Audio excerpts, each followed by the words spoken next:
আজকে ছিল আমাদের কলেজের সেকেন্ড দিন, সেই জন্য আমরা সকাল সকাল উঠে অশোকনগর স্টেশনে চলে যাই, যেখান থেকে আমরা 11টার কিছুক্ষণ পরে ট্রেন ধরে সোজা বিরিয়ানি গ্রাম অথবা যেটা মধ্যমগ্রাম সেখানে চলে আসি। এখানে এসে ছাতা খুলতেই দেখি আমার আর ঈশার ছাতার কালার এক, পিঙ্ক কালার। সো আমার পিঙ্ক কালার খুব পছন্দ। ভুলভাবে দয়া করে কেউ কিছু ভুলভাল কিছু মাইন্ড করবেন না, আজকালকার দিনের ছেলেবেলে কি আর বলবো আমি।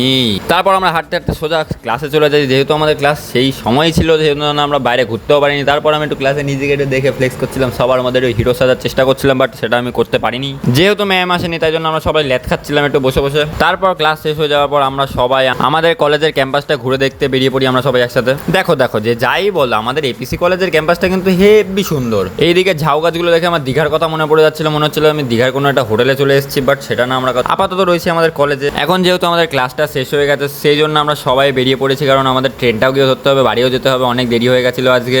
বিগত কিছুক্ষণ ধরে আমরা অটো না পাওয়ায় আমরা হাঁটা লাগাই সোজা কলেজ থেকে মধ্যমগ্রাম স্টেশনের উদ্দেশ্যে। তারপর দেখি ট্রেনের মধ্যে সবুজ কালারের আলো জ্বলছে, মানে বুঝতে পারলে সবাই। অবশেষে এতক্ষণ ধরে ভিড় ঠুঙিয়ে আমার অবস্থা হয়ে গেছিল খারাপ, তাই আমি দরজার পাশে দাঁড়িয়ে বলছিলাম, হে ভগবান, কি করেছিলাম আমি পাপ। কিছুক্ষণ ট্রেনের দরজায় দাঁড়িয়ে সুন্দর ঠান্ডা হাওয়া খেতে খেতে আমরা চলে আসি আমাদের বাড়ির স্টেশন, মানে বাড়ির পাশের স্টেশনে গেছিলাম, একটু হাবড়ায় কাজ ছিল সেই জন্য।